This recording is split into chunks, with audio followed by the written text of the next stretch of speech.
तारक मेहता का उल्टा चश्मा एपिसोड नंबर 38-62 तारीख 29 अगस्त। जब अय्यर नीचे भाग के आते हैं तो कोमल भाभी कहती है कि अय्यर भाई आपने हंस को वहाँ पे उन गुंडों के साथ में बंद क्यों कर दिया। सभी लोग यही कहते हैं कि आपने ये ऐसा काम क्यों किया। अय्यर भाई कहते हैं कि डॉक्टर हाथी अंदर में थोड़ी है, मैं तो ऐसे ही उनको उल्लू बना के बंद करके आ गया। अय्यर भाई कहता है ये तो मेरा प्लान था, उनको बेवकूफ़ बनाना और झूठ मूठ का बोल के वहाँ पे अंदर लेके जाना और उनको बंद करना। सब लोग खुश हो जाते हैं कि अय्यर ने ये अच्छा काम किया। डेंजर भाई का एक आदमी पीछे की तरफ ही खड़ा होता है सोडी के साथ में। वो सुनता है और ये कहता है तूने मेरे बॉस को वहाँ पे अंदर में बंद कर दिया। तो वो अपना फ़ोन निकालता है और कहता है देख अब मैं क्या करता हूँ। वो फ़ोन पे बात करने का होता है तो चाचा जी कहते हैं अब्दुल को जाओ उसका फ़ोन छीन ले।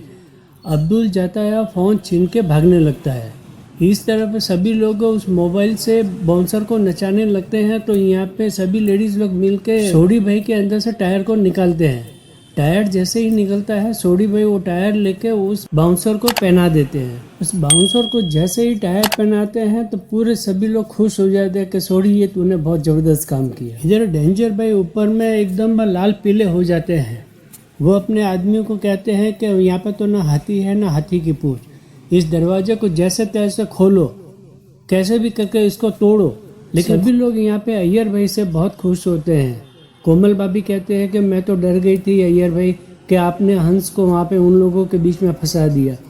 अय्यर भाई कहते हैं कि वो मेरा जिगरी दोस्त है, मैं ऐसे कैसे उसको फंसा सकता हूँ वहाँ पे। बबीता जी अय्यर भाई पे बहुत गर्व करती है, कहते तुमने बहुत अच्छा काम किया। इन लोगों के बातों के बीच में अब्दुल कुछ कहना चाह रहा था लेकिन कोई सुन नहीं पा रहा था। जब कुछ बोलना बंद करते हैं तो अब्दुल कहता है मैं कुछ कहना चाहता हूँ, सुनो मेरी। वो कुछ बोले उसके पहले ऊपर से क्लब हाउस से आवाज़ आने लगती है।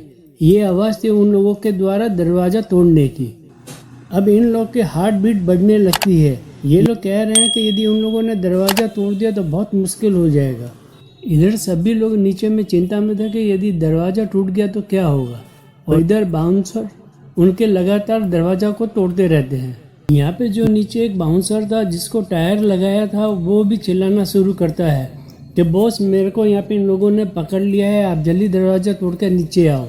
लेकिन तभी भीड़े भाई उसका ही मोबाइल लेके उसके मुंह के अंदर डाल देते हैं और इधर ऊपर में बाउंसर सभी दरवाज़ा तोड़ने में लगे रहते हैं। यहाँ नीचे में खड़े पोपट भाई कहते हैं कि ये लोग इस तरह दरवाजा तोड़ेंगे तो हमारा बचना मुश्किल हो जाएगा। तो भीड़े भाई कहते हैं हाँ नहीं तो क्या, ऐसे दरवाजा तोड़ेंगे तो ये तो पूरा सोसाइटी का खर्चा बढ़ा देंगे।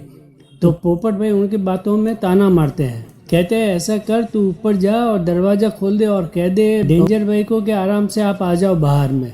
नहीं मैं ऐसा नहीं करूँगा, नहीं तो मैं खर्च हो जाऊंगा। पोपट भाई कहते हैं कि ये सभी छोड़, अभी सोच के हम लोगों को क्या करना चाहिए। तो मेहता साहब कहते हैं कि सोच, कुछ भीड़े सोच, नहीं तो यदि वो नीचे आ गया तो हम लोग की सबकी हड्डियाँ टूट जाएगी। तो अय्यर भाई कहते हैं कि वो तो सबसे पहले मेरे को इंजेक्शन लगाएगा।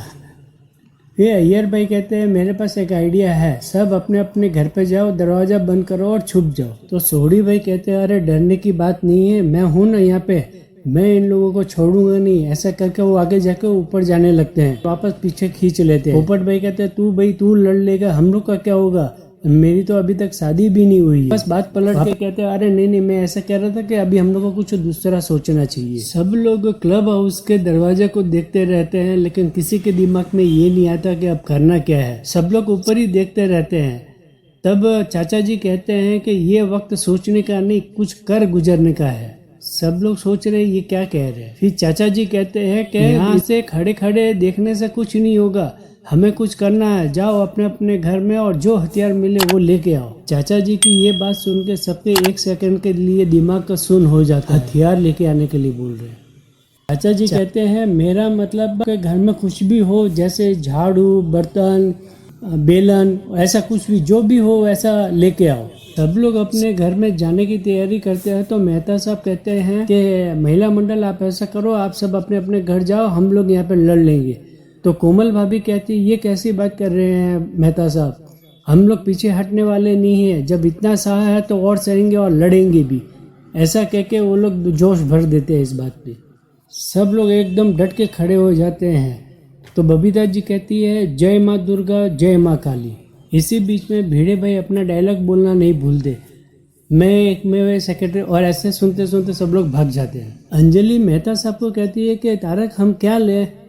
सब कहते हैं कि जो हाथ में आया वो ले लो। इधर माधवी भाभी अपने घर में मिर्ची के डब्बे को लेके ऐसे प्रैक्टिस कर रहे हैं कि भाई मिर्ची उड़ानी तो कैसे उड़ानी।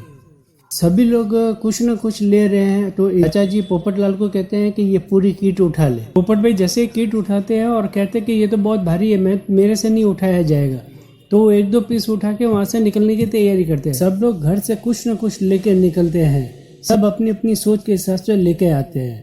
सब लोग कुछ न कुछ लेके निकलते हैं, लेकिन देखने लायक ये चीज़ें कैसे लग रहे हैं कि मान लो जैसे सरहद पे लड़ने जा रहे हो। सभी के पास चीज़ें देख के भीड़े खुश हो जाते हैं। अंत में पोपट भाई नीचे उतरते हैं। भीड़े भाई उनके पास सभी देख के कहते कि वो स्टैम्प, बैट, बॉल नहीं लेके आए। तो चाचा जी कहते हैं हाँ लेके आओ ना, ये रहा बॉल। जब ये लोग नीचे से ऊपर देखते हैं तो मालूम पड़ता है कि धीरे धीरे दरवाज़ा टूट गया, और टूटने के बाद में डेंजर भाई बाहर आते हैं। बाहर आते सबसे पहले अय्यर भाई के लिए कहते हैं कि ये साइंटिस्ट अब तो तू गया काम से। इधर डेंजर भाई नीचे आके कहते हैं साइंटिस्ट तूने बहुत गलत किया है, अब तू बचेगा। इधर सोडी भाई सबको जोश देते और कहते हैं ओ मेरे गोकुल धाम वासियों, डरना नहीं, मैं तुम्हारे साथ हूँ, कूद पड़ो जंग के मैदान में, लड़ जाओ, भिड़ जाओ। सभी आपस में भिड़ जाते हैं और गोकुल धाम वाले सभी इतने धोते हैं उन लोगों को कि पूछो मत। यहाँ सब लोग गोकुल धाम वाले किसी न किसी को अच्छी तरह धो रहे होते, मार रहे होते, सब बदला ले रहे होते और अपना गुस्सा उतार रहे होते। लेकिन तभी चंपक चाचा जी का जोर से आवाज आती है। सब लोग को ये मालूम होता है शायद ये आवाज चाचा जी की है। सभी लोग पीछे की तरफ मुड़ के देखते हैं तो यहाँ देखते कि सब पासा पलट गया। चाचा जी कहते हैं ए भीड़े, ए सब लोग रुक जाओ भाई, मुझे पकड़ लिया है यहाँ पे। अरे तुम लोग नहीं रुके तो ये मुझे इंजेक्शन लगा देगा। सभी लोग चिल्लाते हुए कहते कि अरे छोड़ दे चाचा जी को, एक बुजुर्ग के साथ में ऐसा काम करता शर्म नहीं आती। सोडी इतना जोर से चिल्लाता तो मेहता साहब कहते हैं कि इतना जोश में मत आ, थोड़ा ठंडा हो जा, तेरे चिल्लाने से कहीं उसने चाचा जी को इंजेक्शन लगा दिया तो मुश्किल हो जाएगी। डेंजर मनी यानी कि डेंजर भाई कहते हैं कि सब लोग अपना हथियार नीचे रख दो। सभी लोग हथियार को नीचे रख देते हैं। पोपट भाई के हाथ में छतरी देख के डेंजर भाई कहते हैं ओ पोपटलाल, छतरी क्या तुझे अलग से इन्विटेशन देना पड़ेगा, रख नीचे छतरी। तो पोपट भाई कहते हैं नहीं नहीं, ये हथियार नहीं है, ये मेरी छतरी है, ये मेरा प्यार है, ये मेरे बरसों से मेरे साथ है। तो डेंजर भाई कहते हैं कि चुपचाप रख दे तेरा हथियार, मतलब छतरी रख दे चुपचाप नीचे।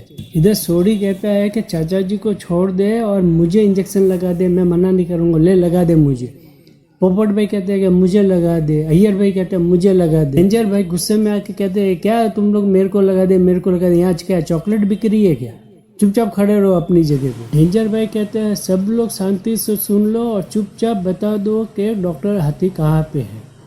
यदि नहीं बताया तो इस बुड्ढे को मैं इंजेक्शन लगा दूंगा। चाचा जी कहते हैं कि देखना भाई ऐसा क्या कर रहे, मैं तो एक बुजुर्ग इंसान हूँ, मैं तेरे पिता समान हूँ, एक पिता को कोई इंजेक्शन लगाता है क्या। डेंजर भाई कहते हैं आप पिता समान है तो ठीक है, लेकिन उसने मेरे भाई को बेहोश किया, उसका क्या। डेंजर भाई कहते हैं पिता समान चाचा जी आप बता दीजिए डॉक्टर हाथी कहाँ पे है, मैं आपको छोड़ दूंगा। चाचा जी कहते हैं कि बेटा मुझे नहीं मालूम है वो कहाँ पे है। डेंजर भाई कहते हैं मान लिया कि आपको नहीं पता है, लेकिन इन लोगों में से किसी को तो पता होगा, लेकिन ये तो कोई बताने को तैयार ही नहीं है। यदि नहीं बताया तो आपको इंजेक्शन लग जाएगा, ये तो पक्की बात है। सब लोग चिल्लाते रहते हैं कि हम लोग को नहीं मालूम, हम लोग को नहीं मालूम। लास्ट में चेतावनी देते हैं डेंजर भाई, कहते हैं कि मैं 3 तक गिनूंगा, यदि 3 तक गिनने तक कोई नहीं बताएगा तो ये इंजेक्शन पक्का चाचा जी को लग जाएगा। ये वीडियो होता है यहीं पे ख़त्म। अपडेट रहने के लिए मेरे इस चैनल को लाइक करें, शेयर करें, और यदि आप नए हैं तो सब्सक्राइब करें और बेल आइकॉन बटन को क्लिक करें और पाए सबसे पहले नोटिफिकेशन।